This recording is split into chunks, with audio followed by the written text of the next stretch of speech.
పారంపర్యాచారము, లోక సంబంధమైన మూలపాఠము, నిరర్ధక తత్వజ్ఞానాలకు సంబంధించినటువంటి విషయాలు. ఎఫెసీ పత్రిక 2వ అధ్యాయము మొదటి 3 వచనాలు మనం చదివినప్పుడు, ఎఫెసీ పత్రిక 2వ అధ్యాయము మొదటి 3 వచనాలు మనం చదివితే, అపరాధముల చేతను పాపముల చేతను మీరు చచ్చిన వారై ఉండగా ఆయన మిమ్మును క్రీస్తుతో కూడా బ్రతికించెను. మీరు వాటిని చేయొచ్చు వాయుమండల సంబంధమైన అధిపతిని అనగా అవిధేయులైన వారిని ఇప్పుడు ప్రేరేపించు శక్తికి అధిపతిని అనుసరించి ఈ ప్రపంచ ధర్మము చొప్పున మునుపు నడుచుకొంటిరి. కాబట్టి ఈ ప్రపంచ ధర్మము అంటూ ఒకటి ఉంది. ఈ ప్రపంచానికి సంబంధించినటువంటి కొన్ని నియమాలు ఉన్నాయి.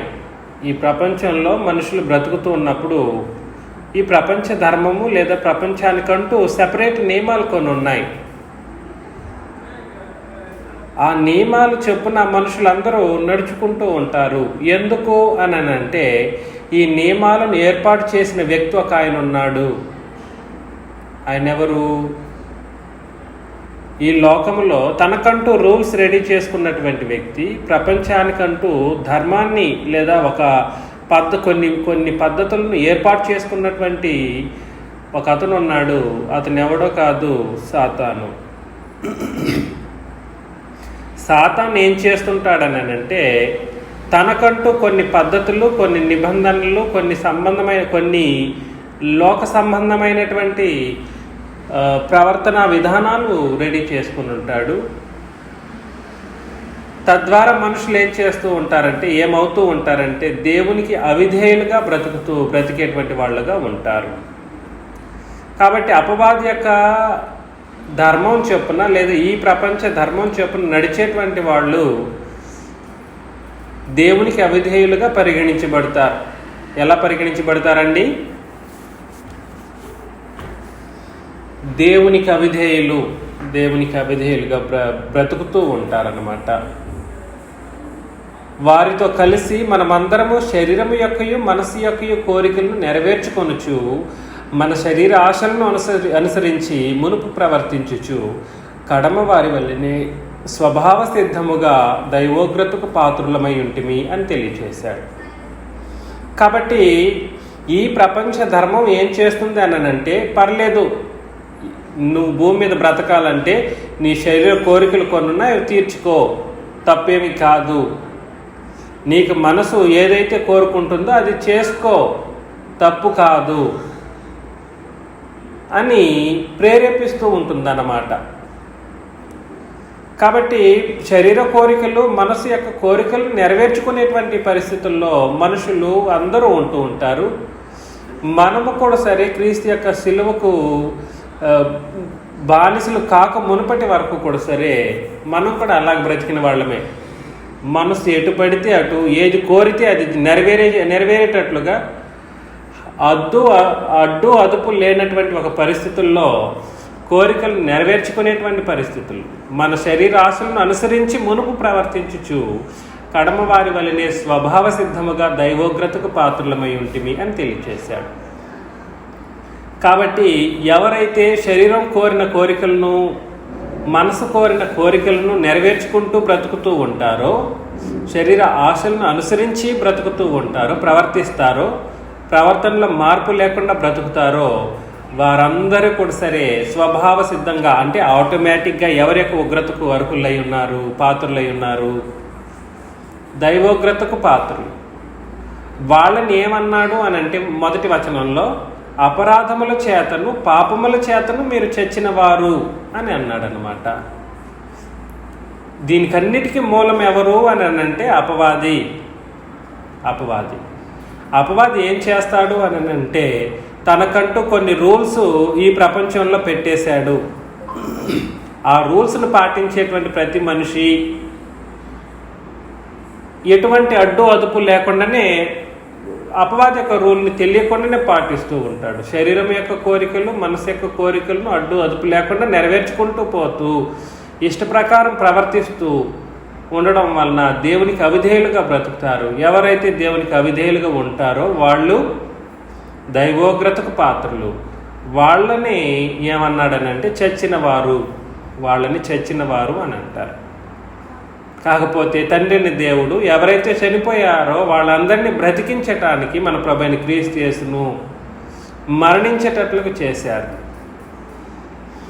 కాబట్టి ప్రపంచ ధర్మము అని అంటే ఈ లోకానికి సంబంధించినటువంటి విధానాలు, లోకంలో ఏ ఏ విధానాలు అయితే ఉన్నాయో గ్రంథంలో లేదా క్రొత్త నిబంధన చట్టంలో ఏ ఏ సంగతులు అయితే, ఏ విధానాలు అయితే లేవో అవి లోకంలో ఉంటాయి. లోకంలో ఏవేవైతే ఉన్నాయో అవి గ్రంథం, క్రొత్త నిబంధన చట్టం దాన్ని ప్రస్తావన చేయదు. గుర్తుపెట్టుకోవాలి ఈ విషయాన్ని మీరు. 2 కొరింథీ పత్రిక 1వ అధ్యాయం 12వ వచనంలో, 2 కొరింథీ 1వ అధ్యాయం 12 మనం చదివినప్పుడు, మా అతిశయం ఏదనగా లౌకిక జ్ఞానమును అనుసరింపక దేవుడను గ్రహించు పరిశుద్ధతతోనూ నిష్కాపట్యముతోనూ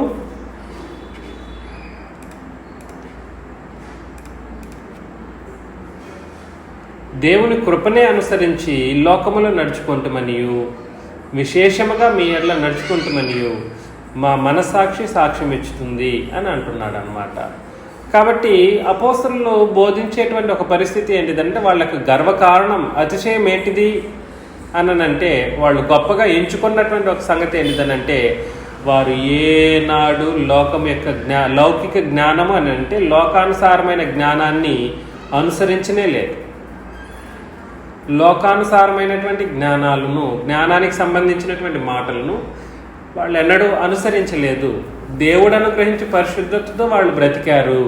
నిష్కాపట్యంతోనూ దేవుని కృపనే అనుసరించి లోకంలో నడుచుకున్నారన్నమాట. లోకంలో ఏముంది అని అంటే లోక జ్ఞానం ఉంది. లోకంలో ఏముందంటే లోకానికంటూ సెపరేట్ నిబంధనలు లేదా సెపరేట్ ధర్మాలు ఉన్నాయి, పద్ధతులు ఉన్నాయి. ఆ పద్ధతులను పాటిస్తే ఏంటిది సంగతి అని అంటే పాపులు గాను, అపరాధంలో చేసిన వాళ్ళు గాను, చచ్చిన వారు గాను ఉంటారు. కానీ లోక జ్ఞానాన్ని అనుసరించి లేదా ప్రపంచ ధర్మాన్ని అనుసరించి, రెండు ఒకటే. ప్రపంచ జ్ఞానము, ప్రపంచ ధర్మము అన్న, లోక జ్ఞానం అన్న రెండు బిబ్లికల్ నానార్థాలే. వాటిని అనుసరించి నడుచుకుంటే ఏం జరుగుతుంది అని అంటే చనిపోయిన వాళ్ళుగా ఉంటారు. కాకపోతే దేవుని కృపను బట్టి, దేవుని కృపను అనుసరించి నడుచుకుంటే మనం నిజముగా చనిపోయినటువంటి వారంగా మనం ఉండం. దేవుని ఉగ్రతకు పాత్రలుగా తయారవ్వం. ఎవరైతే అపవాది వాటిని నడిపిస్తూ ఉంటాడు, అపవాది వాయుమండల సంబంధమైనటువంటి అధిపతిగా ఉంటూ ఈ లోకంలో సెపరేట్ పరిస్థితులను ఏర్పాటు చేసేసి, పద్ధతులను ఏర్పాటు చేసేసి, మనుషుల్ని మీ పర్లేదు, శరీరం కోరినట్లు చేయి, మనసు కోరినట్లు చేయి, తప్పేమి కాదని చెప్పుకుంటూ మనుషులను స్వభావ సిద్ధంగా ప్రేరేపిస్తూ దేవుని ఉగ్రతకు ఆహుతయ్యేటట్లుగా చేస్తూ ఉంటాడన్నమాట. కాబట్టి లోకం యొక్క జ్ఞానాన్ని మనం అనుసరించడానికి అవకాశాలు ఉన్నాయా శేషు గారు?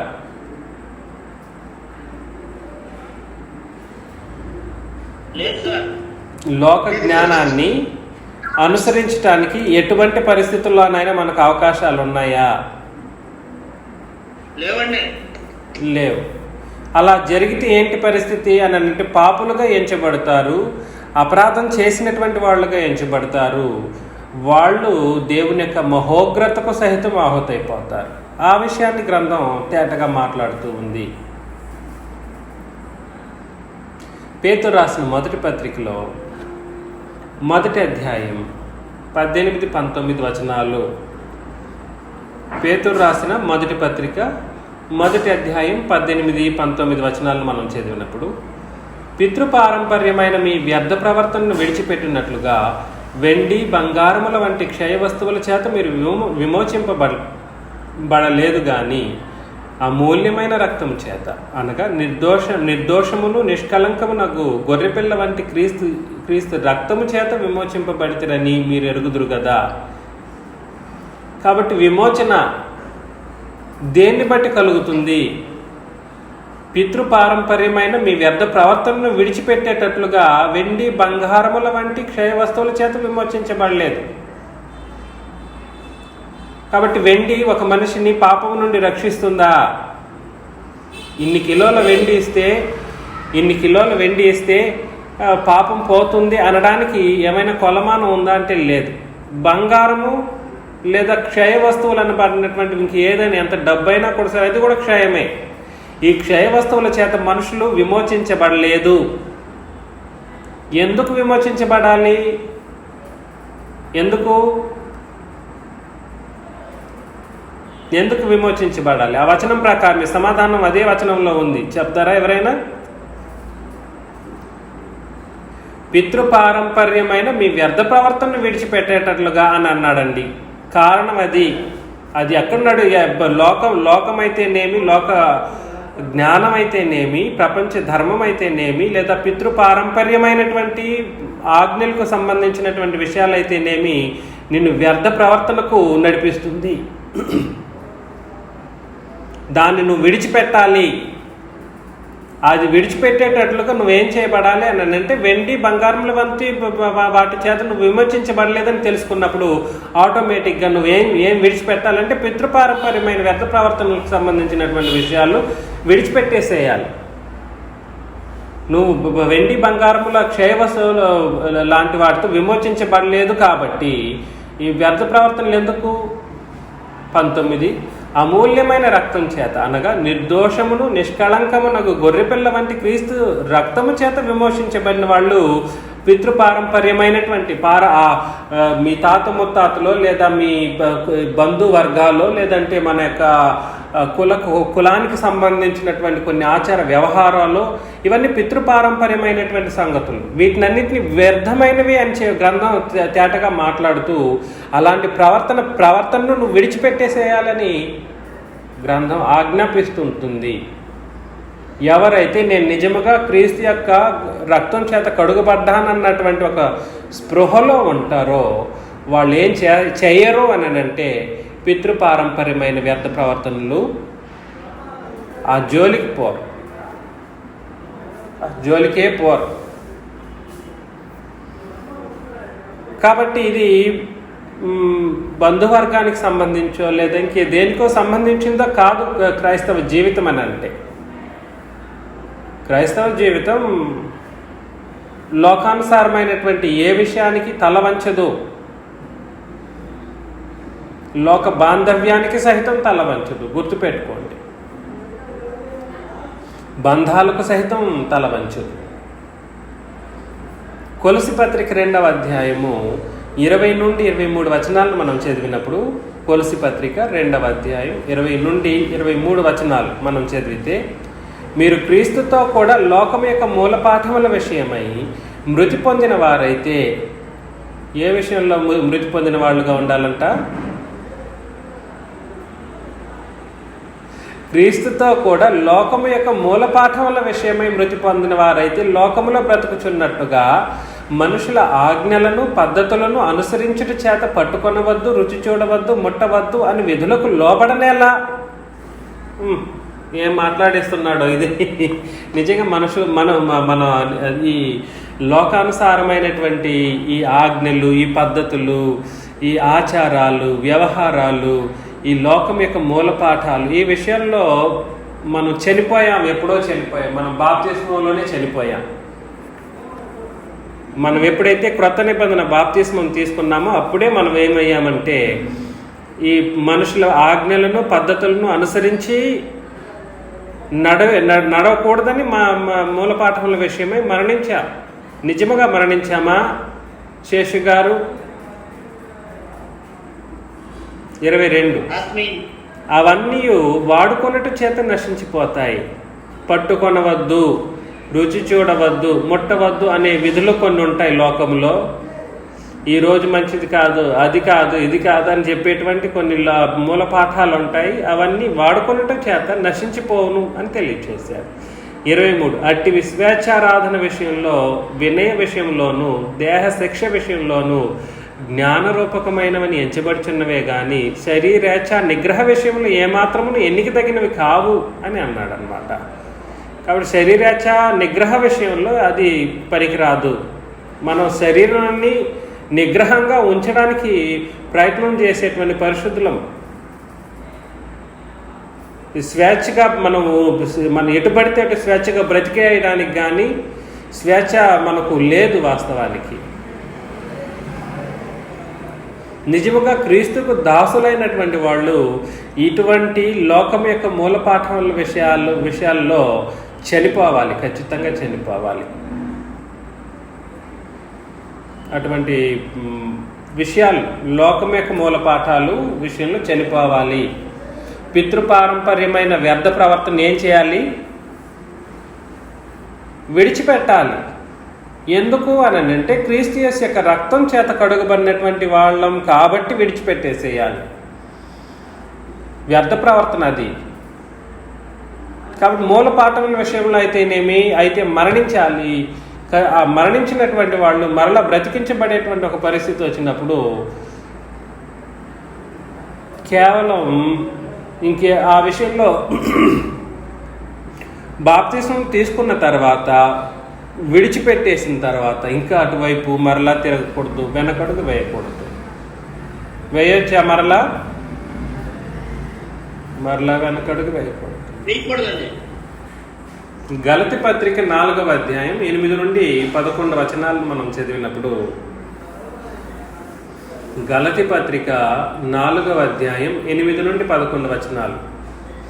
ఆ కాలమందైతే మీరు దేవుని ఎరుగని వారై నిజములకు దేవుళ్ళు కాని వారికి దాసులై ఉంటివి కానీ ఇప్పుడు మీరు దేవునిని ఎరిగిన వారు, మరి విశేషముగా దేవుని చేత ఎరుగబడిన వారునై ఉన్నారు గనుక బలహీనమైనవి నిష్ప్రయోజనమైనవినైన మూలపాఠముల తట్టు తిరిగి మరలా తిరగడం. ఆ విషయంలో మరణించాం. మనం ఎప్పుడో బాప్తిస్మంలోనే మరణించేసాం. క్రీస్తుతో కూడా పాతి పెట్టబడ్డాం, క్రీస్తుతో కూడా మరలా బ్రతికించబడ్డాం. మూలపాఠాల విషయంలో తిరిగి మూలపాఠాల విషయంలో మరణించిన తర్వాత మరలా వాటి తట్టు తిరగడం ఏంటి? ఆ ఇశ్రాయేలు జనాంగం క్రొత్త నిబంధనకు వచ్చిన తర్వాత ఆ ఇంకా పాత నిబంధన వైపు వాళ్ళు మరలా తిరుగుతూ ఉన్నారనమాట. గలతీలో ఉన్నటువంటి అవివేకులైనటువంటి వారికి తెలియజేస్తూ ఉన్నాడు పౌలు గారు. మీరు దేవుణ్ణి ఎరిగిన వారు. మనం నిజముగా దేవుణ్ణి ఎరిగిన తర్వాతనే క్రొత్త నిబంధన బాప్తిస్మం తీసుకున్నాం. మరి విశేషముగా దేవుని చేత ఎరుగబడి ఉన్న వారినై ఉన్నాం గనుక బలహీనమైనటువంటిది నిష్ప్రయోజనం, వ్యర్థం అని అన్నాడు. బలహీనమైనవి నిష్ప్రయోజనమైనవైన అసలు దాన్ని పాటిస్తే ఏమి లాభమే లేదు. గుర్తుపెట్టుకోండి శేషు గారు. నిష్ప్రయోజనమైనటువంటి ఒక ఆచార వ్యవహారాలు అవన్నీ. వాటి తట్టు మరలా తిరుగునేలా మునుపటి వల్లే మరలా వాటికి దాసులై ఉండగోరనేలా మీరు దినములను, మాసములను, ఉత్సవ కాలములను, సంవత్సరములను ఆచరించుచున్నారు. కాబట్టి దినాలు, మా సిస్టర్ గారు చనిపోయారు, దినాలు ఉన్నాయి, ఇది 1 year అయిపోయింది అని చెబితే ఇంకా మరలా మీరు నిజంగా మరలా తిరుగుబాటు చేస్తూ ఉన్నారు దేవుని యొక్క ఆజ్ఞలకు. మీరు దినములను, మాసములను, ఉత్సవ కాలములను, సంవత్సరములను ఆచరించుతున్నారు. ఇది ఆచరణకు సంబంధించింది కాదు క్రొత్త నిబంధన. మరలా చెబుతూ ఉన్నాను, క్రొత్త నిబంధన ఆచరించడానికి ఉద్దేశించింది కాదు. ఆచరణ అంటే అర్థం ఏంటిదో తెలుసా? రొటీన్గా చేసేటువంటి ఒక కార్యక్రమాన్ని ఆచరణ అంటారు. రొటీన్గా ఈరోజు చేస్తే ఆ తర్వాత చేసేది, ఆ తర్వాత చేస్తే ఆ తర్వాత, ఇట్లా రొటీన్గా జరిగించేటువంటిది కాదు ఆచరణకు అట్లాంటిది కాదు క్రైస్తవ్యం. మీ విషయమై నేను పడిన కష్టం వ్యర్థమైపోనేమో అని మిమ్మల్ని గురించి భయపడుచున్నాను. నాకే భయం కలుగుతూ ఉంది. మిమ్మల్ని ఎంతగా ప్రేమించి కార్యక్రమాలు జరిగిస్తున్నానో నాకు తెలుసు. నాకు నిజంగా భయమే కలుగుతుంది. అసలు పౌలు గారు భయపడేటువంటి ఒక పరిస్థితి లేదు.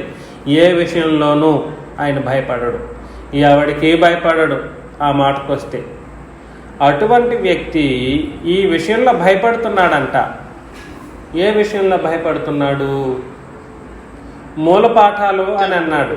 ఏంటంటివంట మూలపాఠాలు చెప్పండి. 10వ వచనంలో మూలపాఠాలకు సంబంధించిన విషయాలు ఏవేవి? దినములు, మాసములు, ఉత్సవ కాలములు, సంవత్సరములు వీటిని పాటించేటువంటి వాళ్ళు మరలా తిరగబడ్డారు, మరలా తిరుగుతున్నారు, మూల పాఠంలో తట్టు తిరుగుతూ ఉన్నారు. మునుపటి వాళ్ళే మరలా వాటికి దాసులై ఉండడానికి కోరుతూ ఉన్నారు అని అర్థం అన్నమాట. క్రైస్తవ్యం ఎన్నటికి మారుతుందో నాకైతే తెలియదు. నిజంగా క్రైస్తవులు ఎప్పుడు మారుతారో నాకే అర్థం కావట్లేదు. సరే, లోకంలో ఉండే క్రైస్తవులు క్రీస్తు సంఘం వాళ్ళ గురించి నాకు ఎక్కువ ఒక పక్క మారాలని ఉన్నా కూడా సరే, మీరు గుర్తుంచుకోవాల్సిన సంగతి ఏంటిదంటే మనలో ఆ మార్పు ఉందా లేదా అనేది మనం ఒకరికొకరము ప్రశ్నించుకోవాలి. కొలసి పత్రిక 2వ అధ్యాయము 8వ వచనం మనం చదివితే,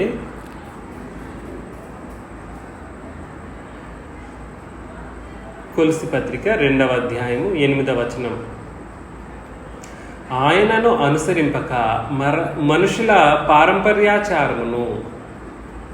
పారంపర్యాచారము అంటే ఏంటో మాట్లాడుతూ ఉన్నాడు.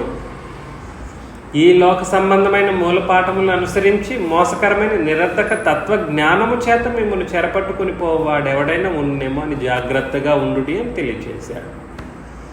కాబట్టి ఈ లోక సంబంధమైన మూలపాఠాలు వాటిని అనుసరించితే మోసకరమైనటువంటి నిరర్ధక తత్వజ్ఞానము చేత మిమ్మల్ని చెరపట్టుకొని పోవాడు ఉండునేమో అని జాగ్రత్తగా చూసుకోవాలి. జాగ్రత్త ఉందా? ఎవరికైనా జాగ్రత్తలు ఉన్నాయా మీకు? మనకు జాగ్రత్తలు ఉండాలి. జాగ్రత్త అంటే అర్థం ఏంటి? చాలా జాగ్రత్తగా ఉండాలి. ఎప్పుడు ఈ మూల పాఠాల విషయంలో సునాయాసంగా అదేం తప్పు లేదులేండి, జరిగిపోయింది అంతే, ఓకే, వాళ్ళు కూడా వెళ్ళారు మేము కూడా వెళ్తున్నాం అనేటువంటి ఒక పరిస్థితిలో మనం చేయకూడదు. మనం ఎవరిని అనుసరిస్తున్నాము? ఆయనను అనుసరింపక అని అన్నాడు. మనం అనుసరించవలసింది ప్రభువైన క్రీస్తు యేసు. ఆయన పాత నిబంధనలో బ్రతికినప్పుడు కూడా సరే దేవుని యొక్క పాత నిబంధన ఆజ్ఞలను ఆచారంగా చేయలేడు. ప్రభువైన క్రీస్తు యేసు ఆచారంగా చేయలేదు, దాన్ని నెరవేర్చే వ్యక్తిగా బ్రతికారు. కాబట్టి ఆయన్ను కొత్త నిబంధన ప్రకారం అనుసరించేటువంటి మనుషులం మనం. కాబట్టి ఆయన అనుసరించకుండా మనుషుల పారంపర్యాచారాలు ఎందుకు మనం పట్టించుకుంటాం ఎక్కువగా? ఆ విషయంలో ఎందుకు జాగ్రత్త లేకుండా పోయింది మనుషులకు? ఎందుకు జాగ్రత్త లేకుండా పోయింది? మీకు ఎన్నో మాటలు చాలామంది చెప్పొచ్చేమో, కానీ ఇప్పుడు మన క్రొత్త నిబంధన ప్రకారం వచ్చారు కాబట్టి మీకెవరు ఇట్లా మిమ్మల్ని మోసపరిచేటువంటి అవకాశాలు చాలా తక్కువ, మీరు మోసపోరు. కానీ ఒక సంగతి ఏంటిదంటే ఈ విషయాలు మనం గుర్తించగలగాలి. ఎంతమంది మోసపోతున్నారో మనకు అర్థం అవ్వాలి. చాలామంది మోసపోయారు కదా అని మోసపోతూనే ఉన్నారు ఈ విషయాల్లో.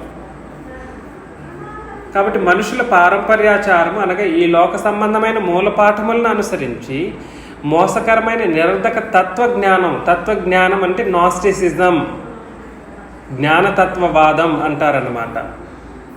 నిరర్ధక తత్వజ్ఞానం అని అంటే జ్ఞానతత్వవాదం, నాస్టిసిజాన్ని ఇక్కడ గ్రంథానికి ఆపాదించకూడదు ఎన్నడూ కూడా సరే. నేడు డిబేట్స్ చాలామంది చేస్తూ ఉన్నారు. దేవుడు అక్కడే, దేవుడు ముగ్గురు కలిసి ఒకడు అన్నట్లుగా చాలామంది చాలా డిబేట్స్ జరుగుతూ ఉన్నారు. ఇది నిరర్ధక తత్వ జ్ఞానానికి నాంది అన్నమాట. ఎందుకో తెలుసా? ఎవరైనా సమాధానం చెప్పగలరా? నేను ఆల్రెడీ చెప్పాను ఈ విషయానికి సంబంధించి. మ్యాథమెటిక్స్ తత్వము అని అంటే నాస్టిసిజానికి, లోక జ్ఞానానికి సంబంధించింది, చదువుకు సంబంధించినటువంటిది, లాజిక్కి సంబంధించింది.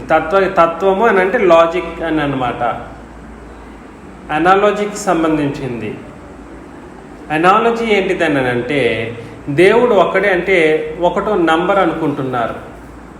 అదేవిధంగా ముగ్గురు అనడానికి చాలామంది ప్రయత్నాలు చేస్తూ ఉన్నారు. కానీ ఇది ఒకటి, ఇది రెండు.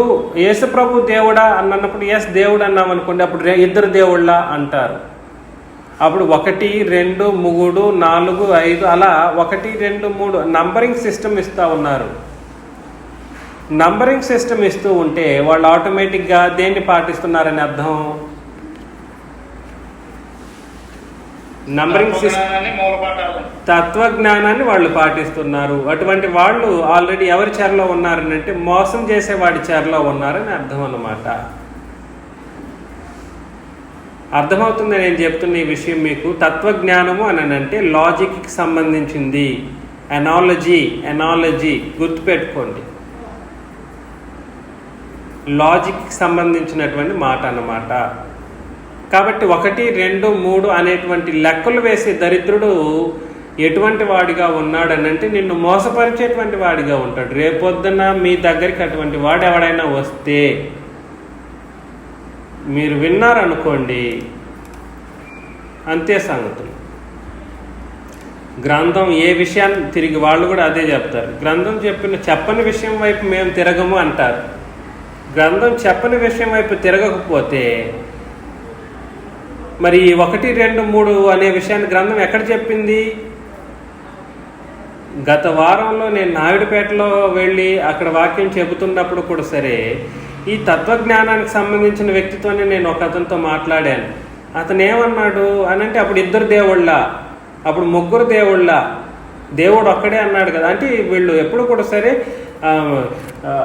అంటే ఏదో ఒక కన్విన్స్డ్గా వీళ్ళు దేవుని గురించినటువంటి సంగతులను తెలుసుకోవడానికి ప్రయత్నం చేస్తూ ఉన్నారు. అంటే తమకు సాటిస్ఫై అవ్వాలన్నమాట. దాన్నే ఏమన్నాడంటే మనస్సు యొక్క కోరిక. ఆ మనసు ఎలా ఉంటే దేవుణ్ణి అంగీకరిస్తుందో ఆ కోరికను బట్టి వీళ్ళు గ్రంథాన్ని చదవడానికి ప్రయత్నం చేస్తారు. అంటే వీళ్ళకి కన్విన్స్ అయిపోవాలి.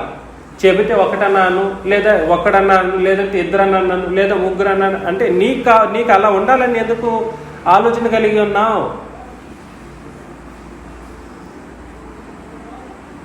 నీకు బైబిల్లో అలా ఉండాలని ఎందుకు నువ్వు ఆలోచన చేస్తూ ఉన్నావు?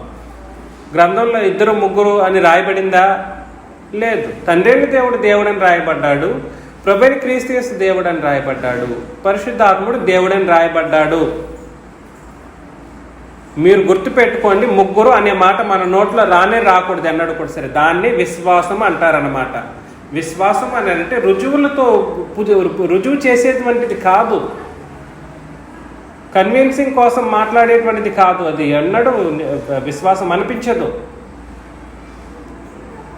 అర్థమవుతుందని నేను చెప్తున్న ఈ విషయం మీకు. అప్పుడు ఎంతమంది అంటారనే ఆలోచన మీకు రాకూడదు అన్నాడు కూడా. ఎంతమంది అంటారు మీరు అనడానికి మనం గ్రంథాన్ని ప్రశ్నిస్తున్నాం. ఎంతమంది దేవుళ్ళు అని అడిగేవాడు గ్రంథాన్ని ప్రశ్నిస్తున్నాడు, దేవుణ్ణి ప్రశ్నిస్తున్నాడు, క్రీస్తుని ప్రశ్నిస్తున్నాడు, పరిశుద్ధాత్ముడిని ప్రశ్నిస్తున్నాడు. వీడు కన్వీనియంట్గా ఉండడం కోసం గ్రంథాన్ని ఎలా చదువుతున్నాడు? అది చాలా పొరపాటుతో కూడుకున్నటువంటి ఆలోచన విధానం. అర్థమవుతుందా అండి? ఎంతమంది అనేటువంటి వాడికి సమాధానం మనం ఏమని ఇస్తామని అంటే ప్రభువైన తండ్రైన దేవుడు, పరిశుద్ధాత్ముడు దేవుడు, ప్రభువైన క్రీస్తు యేసు దేవుడు అంటాం, అంతే. ఇప్పుడు 3 కలిస్తే దేవుడు ముగ్గురు అని చెప్పవచ్చుగా అంటారు. ఆ 3 అనేటువంటి మాట గ్రంథంలో ఉందా? లేదు. లేని దాన్ని మనం ఎందుకు సృష్టిస్తాం? అర్థమవుతుంది నేను చెబుతున్న ఈ విషయం ఎవరికైనా మీలో. కన్వీనియన్స్ అంటే మనకు సాటిస్ఫాక్షన్ అవ్వడం కోసం కాదు మనం గ్రంథం చదవాల్సింది. మనకు నన్ను సాటిస్ఫై చేస్తే నమ్మడానికి ఇదేమి ఇతర పుస్తకాలు లాంటిది కాదు. ఇది విశ్వాసానికి సంబంధించినటువంటి గ్రంథం, క్రొత్త నిబంధన చట్టం. ఎస్పెషలీ రోమీలకు రాసిన పత్రిక 12వ అధ్యాయం 1-2 వచనాలు మనం చదివితే, రోమీలకు రాసిన పత్రిక 2వ అధ్యాయం 12వ అధ్యాయం 1-2 వచనాలు. కాబట్టి సహోదరులారా, పరిశుద్ధమును దేవునికి అనుకూలమునైన సజీవ యాగముగా మీ శరీరములను ఆయనకు సమర్పించుకొనుడని దేవుని వాత్సల్యమును బట్టి మిమ్మల్ని బ్రతిమాలుకొంచున్నాను. ఇట్టి సేవ మీకు యుక్తమైనది. మీరు ఈ లోక మర్యాదను అనుసరింపక, మరలా చెబుతున్నాడు, మర్యాద ఉండదండి ఇక్కడ, మర్యాద పోతుంది అలా చేయకపోతే అనేవాళ్ళు చాలామంది చెబుతానే ఉంటారండి. చెప్తారా లేదా? అలా చేయకపోతే మనల్ని గౌరవించరు, మర్యాద పోతుంది అన్నట్లుగా మాట్లాడుతూ ఉంటారు. కానీ ఆ మర్యాద విషయంలో ఈ లోక మర్యాద అనుకుంటే దాన్ని అనుసరించొద్దు అని గ్రంథం మాట్లాడింది. కానీ దానికి వ్యతిరేకంగా చేయడానికి ఈ వాయుమండల సంబంధమైనటువంటి అధిపతి ఒకడు ఉంటాడు. వాడు నిన్ను ప్రేరేపిస్తూనే ఉంటాడు. ఏమి అవమానం పొందు దేవుని కోసం. ఈ లోక మర్యాదను అనుసరించకుండా అవమానం పొందడానికి సిద్ధపడే కదా బాప్తిస్మం తీసుకున్నాము. ఉత్తమమును అనుకూలమును సంపూర్ణమునై ఉన్న దేవుని చిత్త మీద పరీక్షించి తెలుసుకున్నట్లు మీ మనస్సు మారి నూతన మొగట వలన రూపాంతరం పొందుడి అని తెలియజేశాడు. కాబట్టి నేనేం చెప్పడానికి ప్రయత్నం చేస్తున్నానంటే, ఈ లోక మర్యాద, లోకంలో ఉన్నటువంటి కొన్ని సంగతులు మనం జరిగించకపోతే మనల్ని ఎవరు గౌరవించలేరు అన్నటువంటి ఒక ఆలోచన మనకు కలిగిందనుకోండి, ఏం పర్లేదు, వాటిని అనుసరించాల్సిన అవసరం లేదు. మనం అప్పటికే మనసు మారాలి, నూతనపరచబడాలి, రూపాంతరం పొందాలి. అటువంటి విధానంలో మనం మన జీవితాలను దేవునికి సమర్పించుకోవాలి. దాన్ని ఏమన్నాడంటే యుక్తమైన సేవ అని అన్నాడు అనమాట. యుక్తమైన సేవ ఏంటిది అని అంటే, లోక మర్యాదను ఒక పక్క అనుసరిస్తూ పాటిస్తూ లోకాన్ని మెప్పించడం కోసం, లోకంలో ఉండే వాళ్ళు ఏదో అనుకుంటారన్నటువంటి ఉద్దేశంతో వాళ్ళేదో మనకేదో చేసేస్తున్నట్లు, లోకంలో ఎవడు ఏది చేయడు, మాటలు తప్పించి ఎవడు ఏమీ చేయడు. ఒకవేళ చేసినది ఇంతకుముందు చదివినట్లు కొన్ని రోజులకు అది అంతమైపోయేటువంటి పరిస్థితుల్లోనే ఉంటాయి. కానీ లోక మర్యాదను అనుసరించిన ఆ క్షణమే నీ మీద దేవుని యొక్క మహోగ్రత వచ్చి నిలబడుతుంది. జాగ్రత్త సుమి.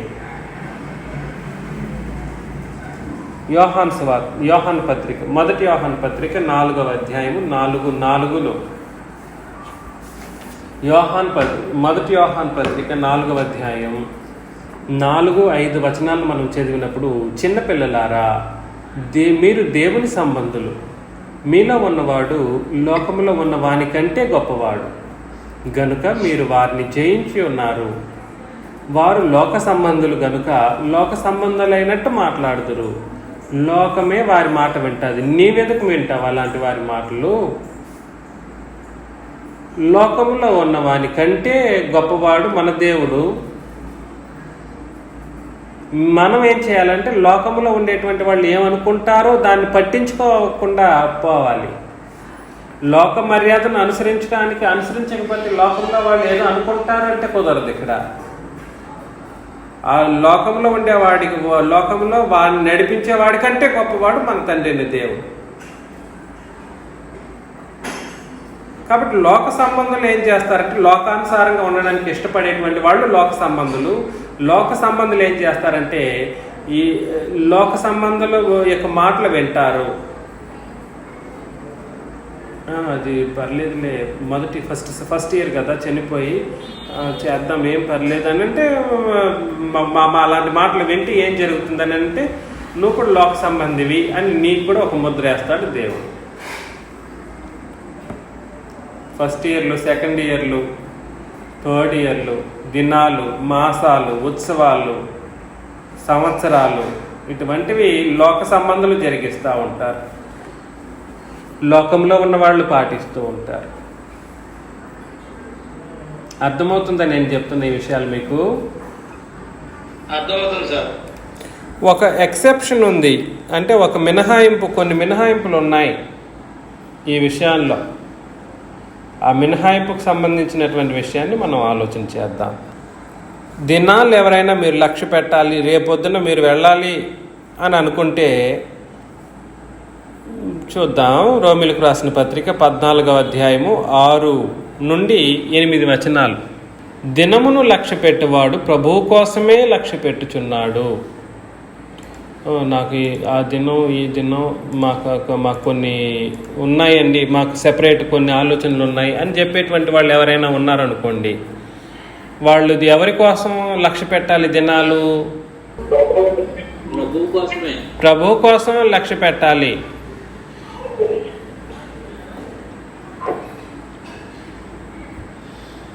తినువాడు దేవునికి కృతజ్ఞతాస్తుతులు చెల్లించుచున్నాడు గనుక ప్రభువు కోసమే తినుచున్నాడు. తిననివాడు ప్రభువు కోసం తినుట మాని దేవునికి కృతజ్ఞతాస్తుతులు చెల్లించుచున్నాడు. మనలో ఎవడును తన కోసమే బ్రతుకుడు, ఎవడును తన కోసమే చనిపోడు. మనము బ్రతికినను ప్రభువు కోసమే బ్రతుకుచున్నాం, చనిపోయినను ప్రభువు కోసమే చనిపోచున్నాం. కాబట్టి మనం బ్రతికినా చనిపోయిన ప్రభువు వారమై ఉన్నాం అన్నటువంటి ఒక దృఢ నిశ్చయం మీలో ఉందనుకోండి, మీరు దినాలు లక్ష్య పెట్టవచ్చు. నేను దీనికోసం వెళ్ళానండి, ఆ దినాలు మా చెల్లి మా అక్క చనిపోయారు, ఫస్ట్ ఇయర్ జరుగుతూ ఉంది, నేను ప్రభు కోసం ఈ కార్యక్రమం చేయడం కోసం, వాళ్ళందరినీ రేపొద్దున మార్చడం కోసం నేను ఈ ప్రయత్నం చేస్తున్నాను అని అనాలనుకోండి, మీరు వెళ్ళి చేయాల్సిన అవసరం లేదు. మీరు అక్కడికి వెళుతారు అంతే, మీరేమి ఆ కార్యక్రమాల్లో పాల్గొనరు.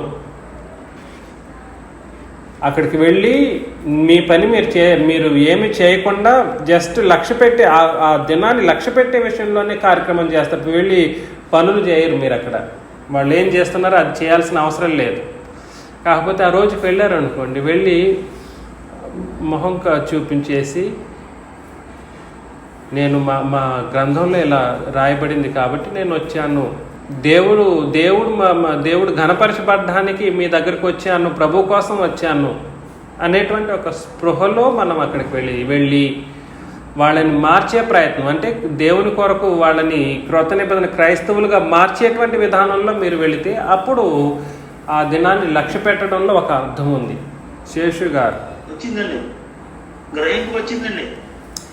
మీరు భోజనం చేస్తున్నా తిన్నా కూడా సరే కృతజ్ఞతాస్తుతులు చెల్లిస్తున్నప్పుడు ఎవరి కోసం తింటున్నాము? ప్రభు కోసం తింటున్నారు. మరలా ఆ వాక్య భాగాన్ని మనం చదువుతాం. మనల్ని ఎవడు ప్రభు కోసమే లక్ష్య పెట్టుతున్నాడు. పైనుండి చదువుతామండి. నేను ఆ పైనుండి చదవాల్సిన వచనాన్ని మర్చిపోయాను. 5 నుండి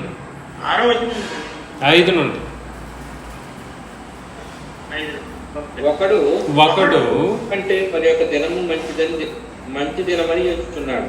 ఒకడు ఒక దినము కంటే మరి ఒక దినాన్ని మంచి దినమని ఎంచుచున్నాడు. మరి ఒకడు ప్రతిదినమును ప్రతిదినం సమానంగా ఎంచుచున్నాడు.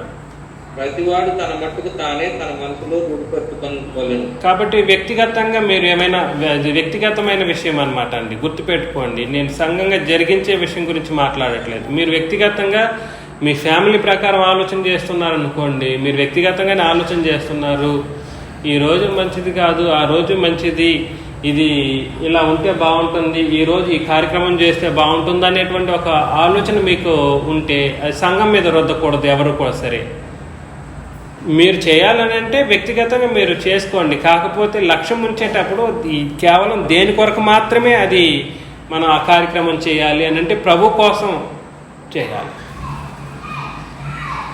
ప్రభు కోసం జరిగించేటట్లుగా ఉంటే చేయండి. నేను మార్చగలను వాళ్ళని, ప్రభు కోసం నేను పని చేయగలను అనేటువంటి ఒక ఉద్దేశం మీలో ఉంటే, ఆఖరికి నా ప్రాణమైనా నేను ప్రభు కోసమే పెట్టేస్తాను అన్నటువంటి ఒక తెగింపు ఎవరిలోనైతే ఉంటుందో వాళ్ళు మాత్రమే ఏం చేయాలని అంటే దినాలు లక్ష్య పెట్టవచ్చు. అర్థమవుతుందా నేను చెప్పే ఈ విషయం? అర్థమవుతుందండి. కాబట్టి అందుకని తిరిగి వాళ్ళతో పాటు చట్టాపట్టాలు వేసుకొని తిరగమని గ్రంథం మాట్లాడట్లేదు. ఇది వ్యక్తిగతంగా జరిగించే ఒక కార్యక్రమం. తిరిగి దానికి సంఘానికి రుద్దడం లాంటి తిరిగి ఇట్లాంటివి కార్యక్రమాలు చేయడం కాదు. కానీ మీరు తినే విషయంలోనైతేనేమి, దినములను లక్ష్య పెట్టేటువంటి విషయంలోనైతేనేమి, మనం బ్రతికినను ప్రభు కోసమే బ్రతుకుచున్నాం, చనిపోయినను ప్రభు కోసమే చనిపోతున్నాం. కాబట్టి మనం బ్రతికినను చనిపోయినను ప్రభువారమై ఉన్నాము. తాను మృతులకును సజీవులకును ప్రభువై ఉండుటకు ఇందు నిమిత్తమే కదా క్రీస్తు చనిపోయి మరలా లేచెను అని తెలియజేశాడు.